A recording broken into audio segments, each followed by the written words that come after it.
What's up, y'all? It's your boy Vinnie-Dangerous, and I'm back with another installment of Dangerous Minds. I appreciate y'all tuning in.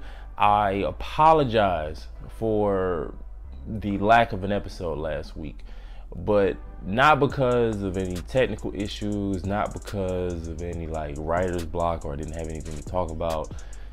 Actually, it's the complete opposite. I had a lot to talk about. I had a lot to think about, to where I wanted to take an extra week to really sit on this, because personally and just in general, this is a very big topic and a very, very heavy topic for me. And that is this Leaving Neverland documentary. I've seen so many different opinions. I've watched about 20, 30 YouTube videos. I've had conversations with at least 10 close people to me, getting their opinions, as well as putting up posts on the YouTube channel for Dangerous Minds YouTube on IG and Facebook. And I just wanted to get a lot of people's opinions and search my own feelings and look at the documentary and, you know, really get an idea of how I feel about this situation. Which side of the line do I stand on? And to be completely honest, I'm still going to listen to Michael Jackson's music. I looked at it from both sides. I caught a lot of flack because of the roundtable discussion in my episodes about R. Kelly, because a lot of people felt like I wasn't really seeing the gray area. It was completely black and white, and I don't see that with that situation. And I'm gonna talk about why this situation seems a whole lot different. Now, in no way, shape, or form am I caping for Michael Jackson's innocence. The guy was weird. He was a very talented musician, a very talented performer, created some of the greatest music of his generation and of all time. Thriller, just an amazing body of work as an album, as a song, as a phenomenon that still resonates with people decades after it was released. And all of his other music, like Remember the Time, Rock With You, Don't Stop Till You Get Enough, everything he did with his family in the Jackson 5, just so much great music, so much great material, so many great memories that people share with Michael Jackson's music. Same thing could be said about R. Kelly to a lesser extent. But the difference is, to me, and the one thing that I kept asking myself with this situation, with this documentary, Leaving Neverland, is why now? Now, I know that that's par for the course, and it's one of the things that a lot of people frown upon now ever since the rise of the Me Too movement. And, you know, with other people that have come out, other people that have come against other, prominent names like Harvey Weinstein or Bill Cosby or Nate Parker or Kevin Spacey, you know, these different, and all these other different actors and Hollywood elites that people have, you know, demonized because of the crimes they've committed or that have been accused of being committed. Bill Cosby's in jail. And since earlier this year, a month before the Leaving Neverland documentary hit, the Surviving R. Kelly docuseries came out. And, you know, the ball got rolling, and now I keep saying Bill Cosby. The ball is rolling, and now R. Kelly is on his way to possibly being locked up for his crimes. Like a lot of people feel like he should have, including myself, like he should have been locked up years ago when the allegations first surfaced. But it's something different about this. Just the way this documentary was made. It was all one-sided. We only got the opinions of two people that are accusing Michael Jackson of the things that he did. And the fact that he is not able to defend himself in any form or fashion because he is no longer here. We never really got to hear the other side from people that knew him a little differently, like anybody that was around him around the time that these things were, have said to be happening. During the Surviving R. Kelly documentary, we got to hear from his brother and his road manager, and we got to kind of hear from the other side. And even them, once we got that side, you could kind of decide for yourself that, for me personally, even the people that tried to defend him in the docuseries did not have strong arguments, and had even confessed to doing or enabling and helping him in his deeds and his crimes to these women. We didn't get that in the Leaving Neverland docuseries. And another thing to think about is that the difference between R. Kelly and Michael Jackson, at least in my opinion, is that we have evidence of what R. Kelly did. There's videotapes. There was the first videotape that landed him in the issue in the first place, when these allegations, or when it was brought to court the first time. And the whole thing with Aaliyah, now there's more tapes, there's more evidence that is piling on. And the same thing goes for Bill Cosby, the same thing goes for Harvey Weinstein and all these other people. But when you really look at these court cases, when you look at, like, let's compare Michael Jackson and R. Kelly's court case, when you look at both of them, there's the lack of evidence that makes it really hard to condemn Michael Jackson. I mean, from the stories I've heard, it's like he was strip searched, he was thoroughly investigated by the FBI. It felt like they were really trying to get Michael Jackson, whereas with R. Kelly, the evidence was clear as day. Not only was it tapes, like, in the possession of the police and the authorities, they were being sold on bootlegs. People can go on the internet now and see R. Kelly's crimes. So we've seen it. It's not even like it's just hearsay. At this point, this docuseries, Leaving Neverland, is just hearsay. And it's really hard for me to just completely say I'm gonna cancel somebody from hearsay. Kanye came out of his mouth and said the crazy stuff he said that made people want to walk away from him.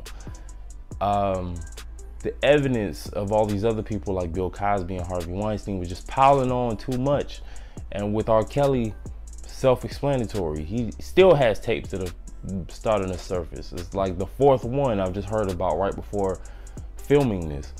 But there was never a shred of evidence that was ever brought up against Michael Jackson. And these accusers, even in this docuseries, admitted that they lied on the stand. Now, they were young kids. They might have been coerced. They might have been paid off. There's a lot of talk about people being paid, checks being written to keep these people quiet. Like Michael knew what he was doing. And all of that could be true. I'm not saying this man's 100% innocent, but at the moment, this is just hearsay.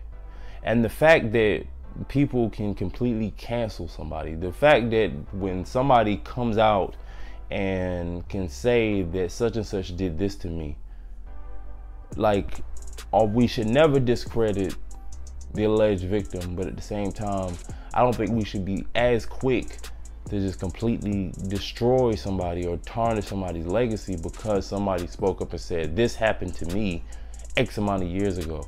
Because we've heard of stories of people, and as much as people that, are supportive of survivors of sexual assault, and honestly, those victims could have been, other things could have happened. It could have been, like one guy said that he felt like he was genuinely in a relationship with Michael. That happens. You get manipulated by your abuser. You get told by other people that you don't want to be known for this. Like, I feel like a lot of the reason, among other things, a lot of the biggest reason that R. Kelly got off in his court case, you know, over 10 years ago, was the fact that his alleged victim didn't want to testify against him. Whether it was the family that influenced that, or whether, you know, she may have felt some type of remorse. Unfortunately, that happens with victims of sexual assault. Like, even though they're the victim and they did nothing wrong, because they once cared about this person, they start to feel guilty about the fact that they could be sending this person to jail, and they decide to just stay quiet. Or they, like, she could have saw that video or thought of the idea of that video and thought to myself, I don't want to be known as the girl that got peed on by R. Kelly. It's already being joked about and memed about. I mean, but that was before memes were a thing, but it's being joked about and talked about. And that was like the main talking point, was that R. Kelly pissed on a girl. It wasn't the fact that he was having sex with a girl that was clearly underage. That wasn't the talking point. So she backed out, and, you know, the fact that that happened is one of the reasons why he got off.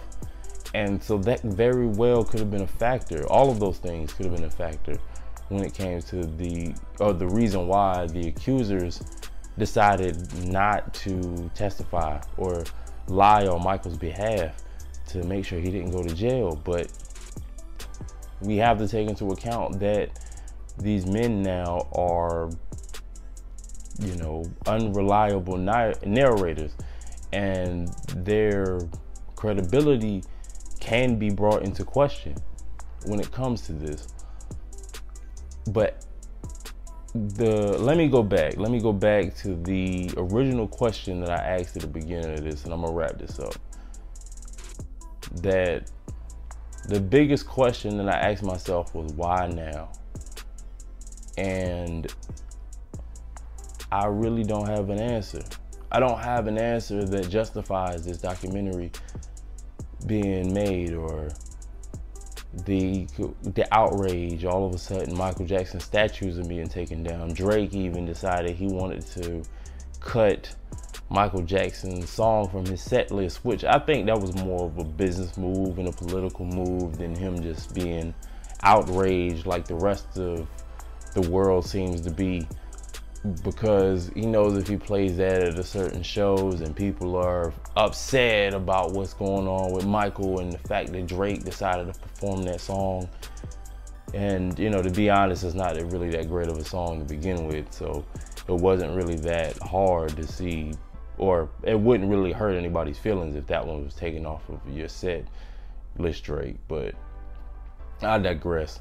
But, you know, you have all this immediate backlash, like these things were not a factor before, and it was a factor with R. Kelly too, and it was a lot of public outcry, you know, with him.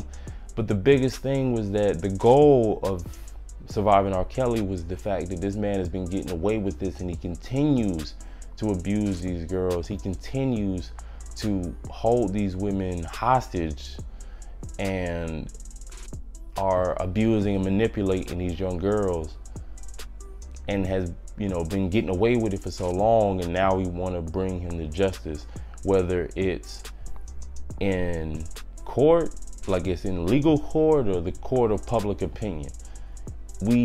R. Kelly needs to be stopped in some form or fashion. That's the goal of Surviving R. Kelly. That was the goal, and it seems like that goal is being met. But what is the goal of Leaving Neverland? Like, did they just want to tell their story?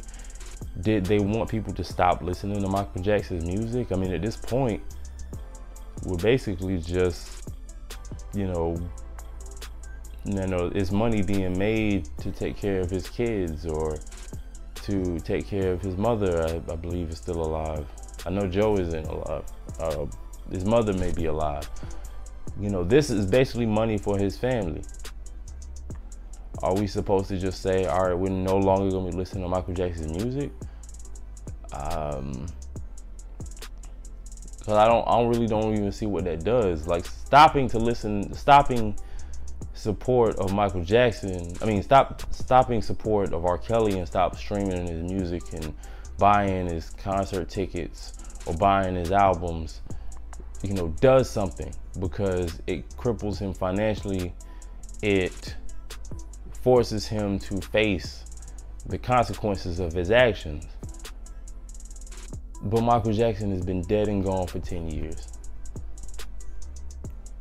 And at the end of the day, we all make up our own opinions when it comes to these things. So I'm not saying you're right. I'm not saying you're wrong. I'm not even telling you that this man is innocent. I'm just saying that there's enough holes in the story. There's enough holes in the reasonings for the existence of this documentary to even be made, to where it's hard for me to cut the cord for Michael Jackson. And who knows, more evidence after this episode airs or is uploaded to YouTube. I don't do anything live. You know, at the point where this episode goes up, new evidence could be brought to my attention that may change my mind. But if the FBI couldn't find any evidence, if the court couldn't find any evidence, I really don't think Twitter is gonna find any evidence. So as of right now, Thriller is still in rotation. You Rock My World is still in rotation. Human Nature, Bad, Leave Me Alone, all of that is still in rotation with me. Because at this point, it's just hearsay. And I think we really need to stop canceling people off of hearsay. Because we are not investigators, we are not police officers. The police officers are barely police officers. But we are not trained professionals when it comes to deciding who's guilty and who's innocent. As flawed as our justice system is, a guy behind his keyboard or somebody's sending a tweet from their phone or posting a post on Facebook or a picture to Instagram is not more qualified than the people that are in charge of making these decisions. So, and I personally could say I am guilty of it. I've done it before, and I'm gonna make a conscious effort to step away from that. Because when you're put in a position where you actually have to use, you know, a certain level of doubt, when you have to go in and try to look at every side of the story, every aspect of this situation, it's tough. And the court of public opinion is flawed. So I'm just gonna wrap this up by saying that I'm not canceling Michael Jackson until you can prove to me for a shadow of doubt that I should. But that's my time. I'm Vinnie-Dangerous. Please tune in next week, because I didn't do an episode last week. I promised another episode that's gonna drop the very next Sunday. I think it's the 24th. So make sure you tune in, follow the Instagram page at Dangerous Minds YouTube. Also find me on Facebook, Dangerous Minds YouTube. Follow me on Instagram. Everything is at Vinnie-Dangerous. And I'll see y'all next time. Until then, much love.